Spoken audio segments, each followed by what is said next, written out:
नाजरीन, मैं हूं कुर्बान बलोच। एक भारतीय फिल्म का डायलॉग मशहूर हुआ था कि एक साला मच्छर आदमी को हिजड़ा बना देता है। तो पाकिस्तान में इक़्तिदार की कुर्सी ने तकरीबन सियासी क़यादत को, इदारों के सरबराहों को हिजड़ा बना दिया है। सियासी जंग जारी है, उसके साथ साथ बारूद से भरे लोगों ने फटना शुरू किया है। इस्लामाबाद में खुदकुश हमला हुआ है, धमाका हुआ है। जुड़वा शहरों में रेड अलर्ट है, खौफ तारी है। और तख्त लाहौर का फड्डा मुतवक्का तौर पर अदालत पहुंच गया है। अब बात समझ में नहीं आती कि हर रोज इस इशू को कहां से पकड़ा जाए, कहां छोड़ा जाए। रात देर से गवर्नर पंजाब की तरफ से वजीर आला पंजाब परवेज इलाही को डीनोटिफाई कर दिया गया और दलील यह है कि उसने एतमाद का वोट नहीं लिया। गवर्नर ने आइन के तहत उसको हिदायत की थी कि वो अक्सरियत खो बैठे हैं तो एतमाद का वोट लें। 21 दिसंबर की तारीख थी, उन्होंने एतमाद का वोट नहीं लिया, इसलिए वो इस ओहदे के लायक नहीं रहे। हाँ, अलबत्ता नए वजीर आला के इंतखाबात तक वो अपनी जिम्मेदारियां जारी रखेंगे। वजीर आला परवेज इलाही कहते हैं कि मैं न मानूं, मैं वजीर आला हूं, मेरी कैबिनेट बरकरार है और गवर्नर का जो हुक्म है, नोटिफिकेशन है, वो गैर आईनी, गैर कानूनी है। जो नोटिफिकेशन जारी हुआ वो चीफ सेक्रेटरी पंजाब ने किया और सूबाई चीफ एग्जीक्यूटिव की मंजूरी के बगैर, पूछे बगैर ये नोटिफिकेशन जारी हो गया। उसके बाद दूसरा नोटिफिकेशन जारी होता है कैबिनेट की तरफ से और ये कहा जा रहा है कि वजीर आला का ओहदा परवेज इलाही से छीना गया और कैबिनेट खत्म कर दी गई है। लेकिन अगर परवेज इलाही नहीं मानते तो अब क्या?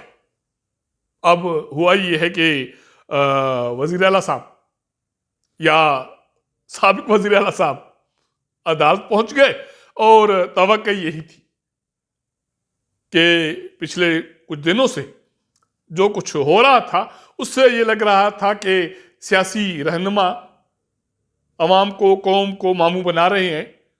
अब उसमें से जो लोग शामिल थे उनमें से कोई मामू बना या नहीं बना, ये अलग बात है। कहा तो ये जा रहा है कि इमरान खान भी मामू बन गए या उसको मामू बनाया गया जब से उन्होंने पंजाब और केपी की असेंबली तहलील करने का ऐलान किया। तो उसके बाद ये प्लान बी तैयार किया गया और उस पर अमल दरामद शुरू किया गया, क्योंकि अगर परवेज इलाही इमरान खान की बात नहीं मान रहे थे तो फिर यह हो रहा था कि तहरीक इंसाफ परवेज इलाही का साथ छोड़ देती। तो फिर तय ये हुआ कि उसके खिलाफ अदम इत्मीनान की तहरीक लाई जाएगी और उसको फिलहाल डीनोटिफाई किया जाएगा। और इमरान खान के लोग वैसे भी कुछ टूट जाएंगे, कुछ बिखर जाएंगे और कुछ मुस्तफी हो जाएंगे। तो नए वजीर आला का इंतखाबात होगा और शायद बात ये हो रही है कि पीडीएम की तरफ से परवेज इलाही वजीर आला बनेंगे। अगर ये सारा कुछ तमाशा होना था तो लोगों के इतने दिन क्यों जाया किए गए? यही तवक्को की जा रही थी कि चूना लगाया जा रहा है, मामू बनाया जा रहा है। अब उसमें से इमरान खान की बात हम कैसे कह सकते हैं? लग तो ये रहा है कि वो भी ऑन बोर्ड है। कम से कम अगर ऑन बोर्ड नहीं है तो ये बात उसको समझ में तो जरूर आ रही थी कि ये कुछ होना है। तो इस तरह इमरान खान के ऐलान के मुताबिक आज 23 दिसंबर को पंजाब और केपी की असेंबली तहलील नहीं हो रही। पंजाब असेंबली का मामला तो फड्डा अदालत पहुंच गया और उसके बाद यह भी फैसला आ गया कि केपी के असेंबली को भी आज तहलील नहीं किया जा रहा। महमूद खान ने ऐसी कोई समरी नहीं बनाई, कोई समरी नहीं भेजी गवर्नर को। तो हमारी सियासी क़यादत, इदारे इस जंग में लगे हुए हैं कि मुल्क में हुक्मरानी किसकी हो, तख्त किसका हो।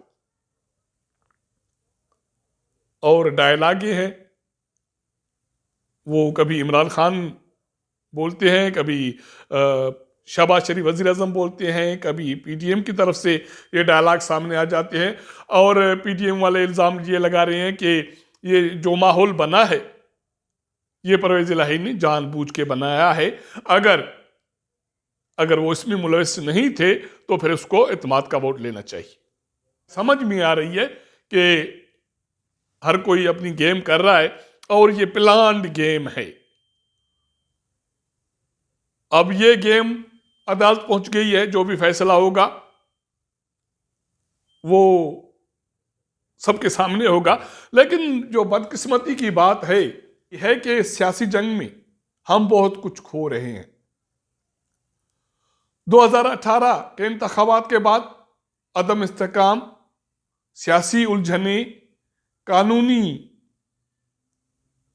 मुश्किलात, पार्लियामान का गैर मौसर होना, उसके बाद तब्दीली आती है, इमरान खान घर चले जाते हैं।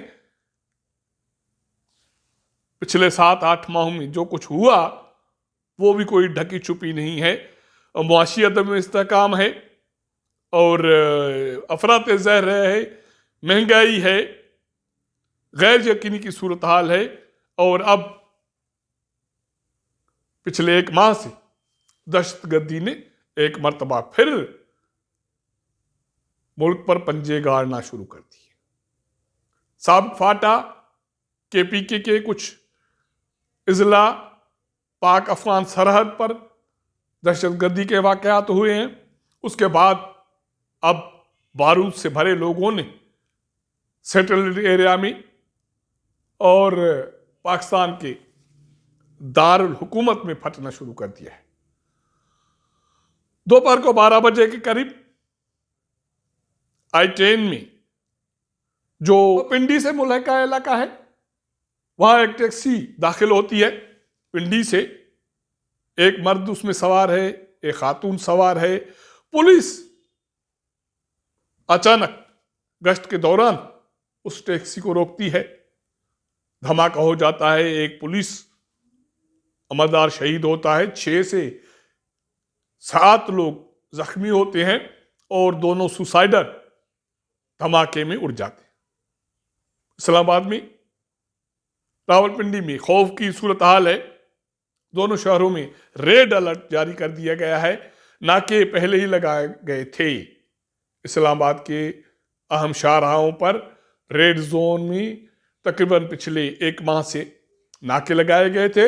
वहां पुलिस तैनात थी, FC तैनात थी, रेंजर्स तैनात थी। इसका मतलब है कि इंतजामिया को, वज़ारत दाखिला को, हमारी इंटेलिजेंस एजेंसियों को यह अंदाज़ा था कि इस्लामाबाद में कुछ होने वाला है। किसी हाई वैल्यू टारगेट को निशाना बनाने की तैयारी हो रही है। लेकिन हम सियासी उलझनों से, सियासी जंग से फारिग हों तो इस तरफ भी ध्यान दें। अब तबाहकुन जो सूरत हाल बनने जा रही है वो दहशतगर्दी के हवाले से बनने जा रही है, जिसकी वजह से मुल्क की सलामती को खतरात लाहक हैं। लेकिन हमारी क़यादत इसी डायलॉग पर महदूद है कि एक साला मच्छर आदमी को हिजड़ा बना देता है। इमरान खान कहते हैं कि एक आदमी ने उसकी हुकूमत गिराई, हुकूमत चलने नहीं दी, साजिश की, इसकी पार्टी को ख़त्म करना चाहा और उसके बाद उसको मंजर से हटाने की कोशिश की गई। सिर्फ एक आदमी है पीछे। पीटीएम की क़यादत तहरीक इंसाफ पर इमरान खान पर यह इल्ज़ाम लगा रही है कि एक आदमी इमरान खान ने पिछले 3.5 सालों में 4 सालों में इस मुल्क का सत्यानाश किया, मैशत को, सियासत को, सिक्योरिटी सूरत हाल को तबाह बर्बाद कर दिया।